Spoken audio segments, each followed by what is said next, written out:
شخص دریا کے کنارے بیٹھا تھا اور جب اسے یہ معلوم ہوا کہ اس دریا کے کنارے جو کنکریاں، سنگریزے اور پتھر ہیں، ان میں ایک پارس پتھر بھی موجود ہے، اور پارس پتھر وہ نایاب پتھر ہے، اس کے ساتھ اگر کوئی شے چھو جائے، مس ہو جائے تو وہ سونا ہو جاتی ہے۔ بس وہ پارس پتھر کو تلاش کرنے لگا، ہاتھ میں ایک لوہے کی انگوٹھی پکڑ لی اور ایک پتھر اٹھاتا، اس لوہے کی انگوٹھی کے ساتھ مس کرتا، اگر کچھ نہ ہوتا تو دریا میں پھینک دیتا۔ اب اس پروسیس کو وہ لگاتار کرنے لگا، کرتے کرتے میکینیکل ہو گیا، پتھر اٹھاتا، مس کرتا، کچھ نہ ہوتا، دریا میں پھینک دیتا۔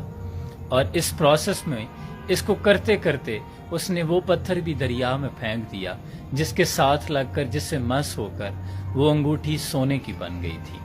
یعنی اس نے پارس پتھر کو بھی دریا میں پھینک دیا۔ حضرت واصف علی واصف فرماتے ہیں کہ یہ انسان کی ریجیکٹ کرنے کی وہ عادت ہے کہ جس کی وجہ سے وہ کبھی کبھار اپنی زندگی میں صحیح شخص اور صحیح مقام کو بھی کھو دیتا ہے، یعنی اپنا پارس پتھر